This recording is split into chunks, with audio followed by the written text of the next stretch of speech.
बिस्मिल्लाहिर्रहमानिर्रहीम। अस्सलाम वालेकुम डियर स्टूडेंट्स, वालेकुम अस्सलाम। कैसे हैं? अल्हम्दुलिल्लाह। अच्छा, पहले तो मैं एक छोटा सा मैसेज देना चाहूँगा कि आप लोग अपने टेस्ट जो हैं वो सही तौर पर सारे बच्चे जो है सबमिट करवाया करें, ठीक है? Yes. Now I am coming towards today's topic. The topic is the transfer of heat. Heat के जो सोर्सेज हैं, सबसे बड़ा तो सन हो गया, यस। उसके बाद हम लेते हैं फायर, फायर। अगर हम अपनी ज़मीन की बात करें तो, ठीक है? जी। Let's suppose I have some sticks of wooden sticks and I'm going to burn them. Okay? Okay. If I sit close to this fireplace, I will feel hot after some time yes. because my body temperature is at 37 degree Celsius and the fire has variable temperatures, तो काफ़ी ज़्यादा होगा इसकी निस्बत। Yes. तो मैं एक cold body हुआ और ये फायर क्या है? Hot body. Hot body. क्यों? मेरे और इसके दरमियान बहुत ज़्यादा डिफरेंट। हाँ डिफरेंस ऑफ टेम्परेचर है। हमने यूनिट नंबर 8 में पढ़ा था, heat flows from hot body towards cold body because there is a difference of temperature between them. Yes. Okay? Yes. अब जो मुझे हीट यहाँ मिल रही है वो किस किस तरह मिल रही, मैं उसके बारे में बात करना चाहूँगा, ठीक है? अब देखें, आप एक सड़क पे जा रहे हैं, यस। दूर सड़क पे आपको ऐसे लगेगा जैसे पानी मौजूद है, यस। ठीक है? बेसिकली वो क्या होती हैं? रेडिएशंस, जो सड़क को धूप पड़ी और वहाँ से वो निकल रही होती हैं। तो यहाँ से रेडिएशंस जो हैं वो आसपास फैल रही हैं।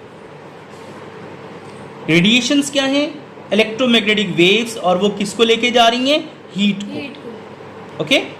एक मोड ये हो गया रेडिएशन। रेडिएशन। अगर लगे कि मुझे ही ज़्यादा सर्दी लगी है और मैं उन रेडिएशन से देर से गर्म होऊंगा, तो मैं थोड़ा हाथ अपना बढ़ा के इसके ऊपर यूं हाथ ले आऊँगा। जी। वो जैसे देखें ना, ये हॉट मॉलिक्यूल्स क्या कर रहे हैं?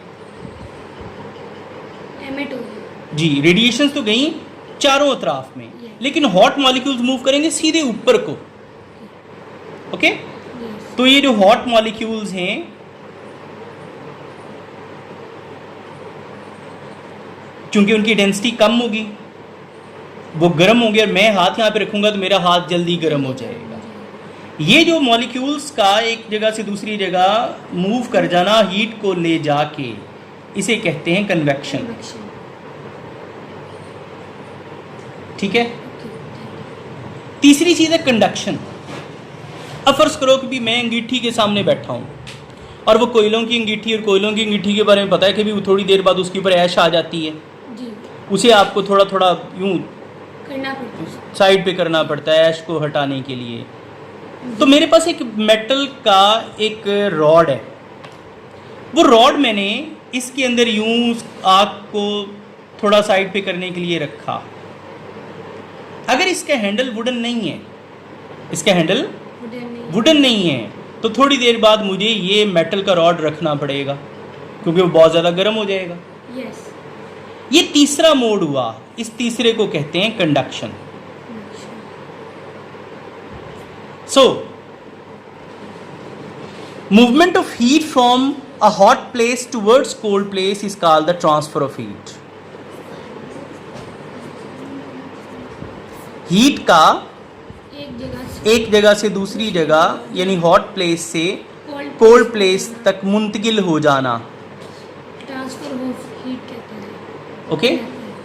ट्रांसफर ऑफ हीट कहलाएगा। और इसके मोड जो अभी इस फिगर में मैंने आपको बताए हैं वो तीन हैं, एक कंडक्शन, दूसरा तीसरा रेडिएशन, कन्वेक्शन, और तीसरा radiation. The unit that I have started today is about these three phenomena.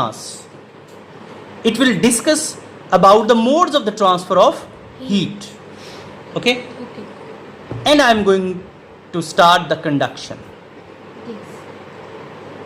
इसके लिए एक एक्टिविटी करते हैं. Let's suppose I have a glass in which I have put a hot water. Okay, गर्म पानी इसमें मैंने डाल दिया. I have put a spoon in it.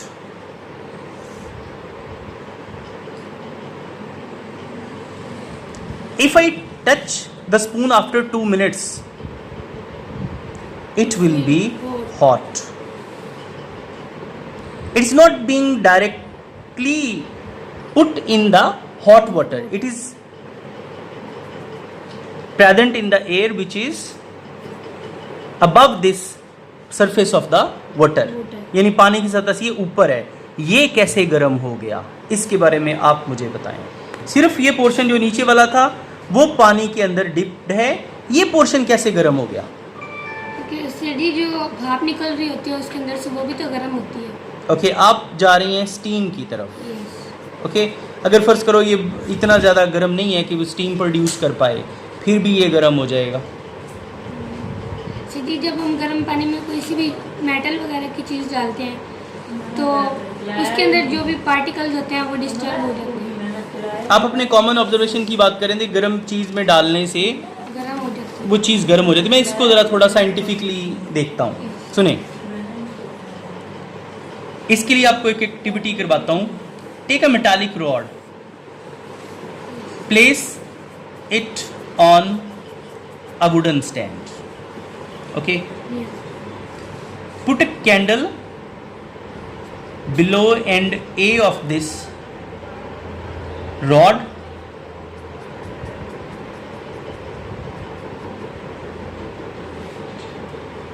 Blow this candle.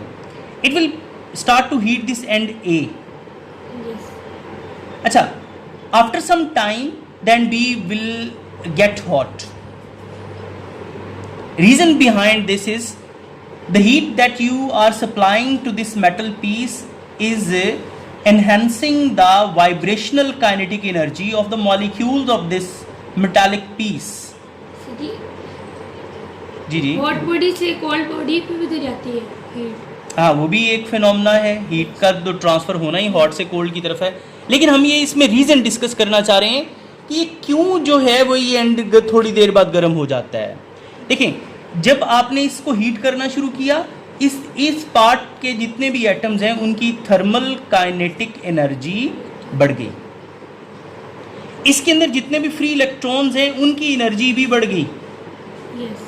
ये थर्मल काइनेटिक एनर्जी बढ़ने की वजह से जो एटम्स हैं उनका वाइब्रेशन बढ़ जाएगा, उनकी वाइब्रेशन एनर्जी बढ़ती है. वाइब्रेशनल काइनेटिक एनर्जी बढ़ जाएगी और वो कोलाइड करने लगेंगे साथ वाले मॉलिक्यूल्स के साथ. यस. ठीक है, उनके क्या हो जाएंगे, कुलियंस बढ़ना शुरू हो जाएंगे. तो वो एक एटम अगर गर्म हो गया, उसने कुलियन से वो गर्मी मीन हीट अगले को मुंतकिल कर दी. वो गर्म हो गया, वो वाइब्रेट करेगा ज़्यादा ज़ोर से तो वो अगले को मुंतकिल कर देगा. सो ये एटम्स के कुलियन से एटम बाय एटम आगे ट्रांसफर होगी. ठीक है. यस. दूसरा सबसे मेन चीज इसमें ये है, फ्री इलेक्ट्रॉन्स.